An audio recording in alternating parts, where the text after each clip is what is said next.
तो class 9th की student बेटा देखिए, आज की जो वीडियो है आपकी क्लास 9th वाले बच्चों के लिए है। 9th में कल चल रहा था आपका चैप्टर 13 और चैप्टर नेम है आपका surface area and volume. Exercise चल रही थी 13.2 आपकी। 13.2 में आपका क्वेश्चन नंबर 6 तक मैंने कल कराए थे 6 तक। अब चलेगा क्वेश्चन नंबर 7 आपका बच्चों। 7 को एक बार देख लेते हैं आप लोग।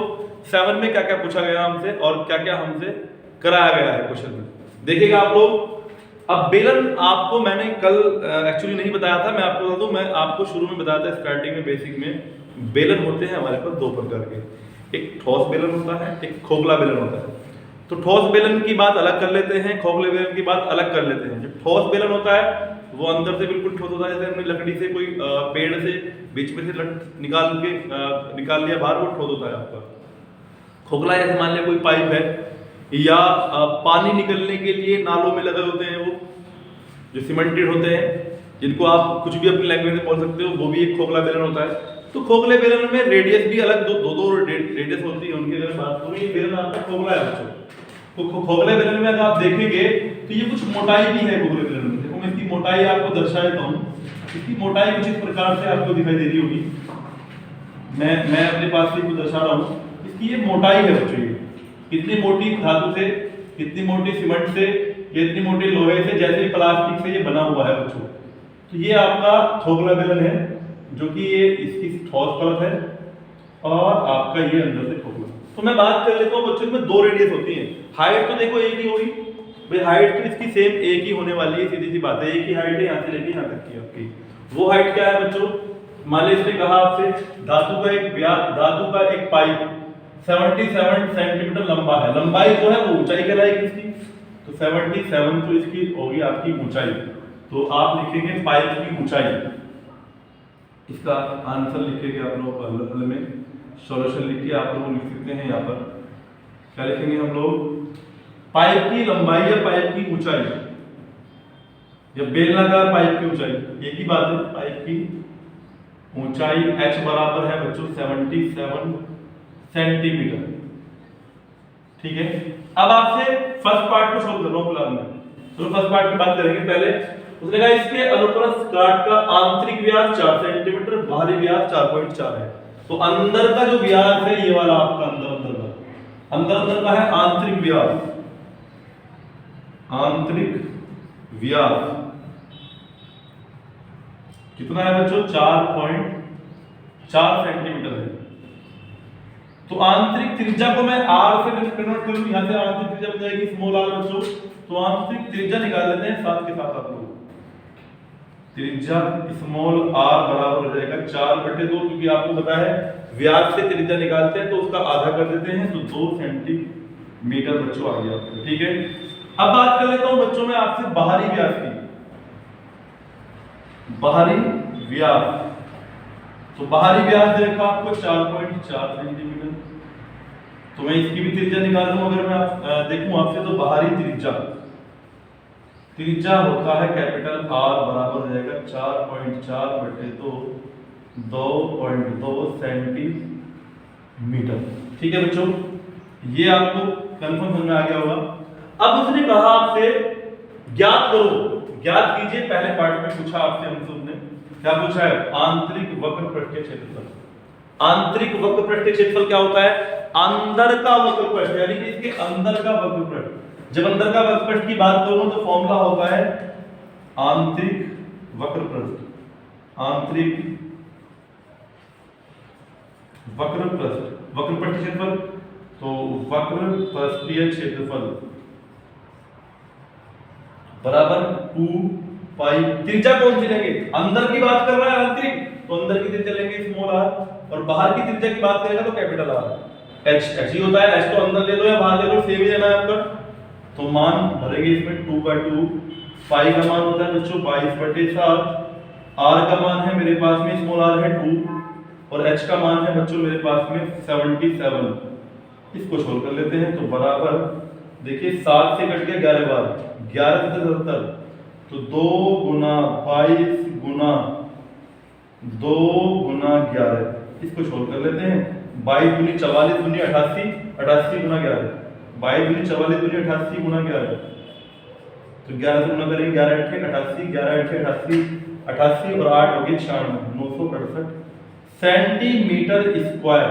सेंटीमीटर स्क्वायर मात्रक भी लिखना जरूरी है, अगर मात्रक नहीं लिखेंगे तो आपके नंबर काट सकता है, वो ध्यान रखना आप लोग। अब मैं नेक्स्ट क्वेश्चन की बात कर लेता हूं बच्चों। नेक्स्ट पार्ट में उसने दिया है आपको बाहरी वक्र पृष्ठीय क्षेत्रफल पूछा सेकंड पार्ट में। अभी मैंने आपको फर्स्ट पार्ट कराया, बाहरी वक्र पृष्ठीय क्षेत्रफल पूछा है, तो बाहरी वक्र पृष्ठ का मतलब है यहां कर देंगे आप 2 पाई कैपिटल R, क्योंकि बाहरी त्रिज्या लेंगे इसको, इस बार कैपिटल R h, तो वैल्यू बनेगी सेम, आंसर आ जाएगा। उसके बाद पूछा है कुल पृष्ठीय क्षेत्रफल, तो कुल पृष्ठीय क्षेत्रफल अंदर से और बाहर का कुल पृष्ठीय क्षेत्रफल निकालना है इस बार आपको। तो कुल पृष्ठीय क्षेत्रफल निकालने के लिए आप देखिए, मैं दोबारा ऐसे कर देता हूं, इसको साफ कर लेता हूं। कुल पृष्ठीय क्षेत्रफल कैसे निकालेंगे आप? कुल पृष्ठीय क्षेत्रफल, कुल पृष्ठीय क्षेत्रफल की बात कर रहा है, तो कुल पृष्ठीय क्षेत्रफल का फॉर्मूला क्या लगाएंगे? देखिए फॉर्मूला आपकी सबकी बुक में लिखा हुआ है, बुक में आप देख लीजिएगा, फॉर्मूला देख के लिख लेना 2 पाई r plus 2 pi capital R plus small r, formula है बच्चों ये, और 2 pi capital R plus small r into h plus capital R minus small r। मान भर देंगे, कोई दिक्कत नहीं है, 2 का 2 हो जाएगा, पाई का मान 22/7 होता है आपका, कैपिटल R होता है 2.2 दे रखा है, स्मॉल r 2 दे रखा है, h का मान क्या दे रखा बच्चों आपको 77 है, और प्लस कैपिटल R हो गया 2.2, स्मॉल r हो गया 2। इसको सोल्व करना है बच्चों, इसको सोल्व करेंगे 2 × 22/7 और 22 ये हो जाएंगे 2 और 2 4.2, क्या हो जाएगा 4.2। इसको प्लस प्लस करूंगा, 77 घटाऊंगा तो ये हो जाएगा प्लस के 0.2। भाई 2.2 में से 2 माइनस करोगे तो 0.2 बच जाएगा, रख के ऊपर नीचे जब कर लेना आप लोग, ठीक है ना। तो मैं आगे इसे कर लेता हूँ यहीं के यहीं, इसको मत देखना, अभी क्वेश्चन नंबर 8 बाद में कराऊंगा, पहले इसे सोल्व कर लेता हूं मैं। 2 × ये है 22/7, ये है इनटू 4.2, ठीक है बच्चों, इनटू ये जोड़ देंगे इसमें तो ये जाएगा 77.2 जोड़ने के बाद। अब देखिए पॉइंट हटाने की वो मेथड को सीख लेते हैं, पॉइंट कैसे हटता है। पॉइंट के बाद एक अंक है ना, यहां भी पॉइंट के बाद एक अंक है, इसका भी पॉइंट हटाओ, इसका भी पॉइंट हटाओ, मल्टीप्लाई में दो, 1 0 2 0, 1 0 इसकी 1 0 इसकी, जितने अंक डिलीट होती है उधर से गिन लेते हैं, उधर से, इधर से एक अंक है, इधर से एक अंक है, तो 2 अंक हो गए तो 2 0 लगा दिए। अगर 3 अंक हो जाए 3 0, 4 अंक होते तो 4 0, 5 अंक होते तो 5 0, उतनी 0 लगाते हैं, ठीक है ना। तो 2 × 22 ये हो गया 42, ये हो गया आपका 7 7 2 पूरा हो गया, अंक हमने पॉइंट आ दिए, पॉइंट तो हट गए ना, 7 × 100, तो अब काटेंगे 7 छिन कट जाएगा 42 बार, ठीक है बच्चों, और 2 से कट जाएगा आपका 50 बार बच्चों, ठीक है। तो फिर कट रहा है 2 से 11 बार और 2 से 25 बार बच्चों, ठीक है। तो ऊपर 11 × 6 बचा गुना 772 बचा, बटे बचा आपका 25, इसको आप लोग गुना कर लेते हैं, 11 × 66, 11 × 66 मल्टीप्लाई 772 बटे 25। देखिए यहाँ 66 की 772 में आप मल्टीप्लाई करेंगे बच्चों, आप करेंगे मल्टीप्लाई, जो भी आएगा यहाँ लिखेंगे बटे 25, फिर आप इसको 25 से नीचे वाले से ऊपर वाले को डिवाइड करके जो भी आएगा वो आपका सेंटीमीटर स्क्वायर आंसर आ गया, ठीक है बच्चों। अब मैं क्वेश्चन नंबर इसी को अभी मैं नेक्स्ट चल रहा हूँ, क्वेश्चन नंबर आपका 8 लेकर के, 8 लिखा हुआ है बोर्ड पे, तो मैं इसको साफ कर रहा हूँ। क्वेश्चन नंबर 8 की बात कर लेते हैं। एक खोखला बेलन पाइप है, एक खोखले बेलनाकार पाइप के बाहरी तथा भीतरी व्यास, बाहर का व्यास और भीतर का व्यास आपको दिया हुआ है। जैसे ये पाइप था आपका, ऐसे ही है, बाहर का व्यास और भीतरी व्यास आपको दिया हुआ है। पाइप का संपूर्ण पृष्ठीय क्षेत्रफल आपसे पूछा है, जबकि इसकी लंबाई 21 है। बिल्कुल सेम क्वेश्चन जो भी कराया मैंने, यही फॉर्मूला काम करेगा, क्योंकि संपूर्ण पृष्ठ आपसे पूछा गया है, तो सेम ही क्वेश्चन है, डिजिट थोड़ी सी अलग है। देखिए बाहरी व्यास ऐसे करेंगे आप लोग इसको हल, बाहरी व्यास पाइप का, बेलनाकार पाइप का बाहरी व्यास शॉर्ट फॉर्म में लिख देते हैं, बाहरी व्यास बराबर हो जाएगा बच्चों आपका 10 सेंटीमीटर। तो बाहरी त्रिज्या को निकाल लेते हैं हम लोग, त्रिज्या निकाल लेंगे। इस बाहरी की त्रिज्या होती है कैपिटल R बराबर 10/2 बराबर 5 सेंटीमीटर। मैं डिजिट बना रहा हूं आपके लिए, याद कर लेना। फिर आंतरिक व्यास, भीतरी व्यास या आंतरिक व्यास बात तो एक ही है। भीतरी व्यास, भीतरी व्यास बराबर दे रखा आपको बच्चों 6 सेंटीमीटर। ठीक है, 6 सेंटीमीटर। इसकी त्रिज्या निकालेंगे तो भीतरी त्रिज्या स्मॉल r बराबर 6 को आधा कर लेंगे, 2 से भाग करके 3 सेंटीमीटर बच्चों। उसके बाद अगली बात पे आते हैं, पाइप की लंबाई का मतलब इसकी ऊंचाई। लंबाई का मतलब इसकी ऊंचाई कितनी है? 21 सेंटीमीटर। ठीक है बच्चों, अब मैं अगली बात पे आता हूं। हम निकालना है संपूर्ण पृष्ठीय क्षेत्रफल। संपूर्ण पृष्ठीय क्षेत्रफल निकालने के लिए यही फॉर्मूला यूज करेंगे, 2 pi capital R plus small r into h plus small capital R minus r, और वैल्यू पुट करके ऐसे ही आप सोल्व कर लेंगे। जो भी आएगा वो आपका बच्चों आंसर आ जाएगा। करेंगे आप लोग। मैं नेक्स्ट क्वेश्चन पे चल रहा हूँ। ठीक है, तो बच्चों क्वेश्चन नंबर है आपका, अब आपका आता है क्वेश्चन नंबर 9। देखिए आप लोग, 9 में कह रहा है एक रोलर। मैंने आपको बताया था ना बेसिक कॉन्सेप्ट जब मैं समझा रहा था, रोलर की बात आएगी, रोलर का क्वेश्चन आता है। एक रोलर का व्यास 84 सेंटीमीटर है और लंबाई 130 सेंटीमीटर है।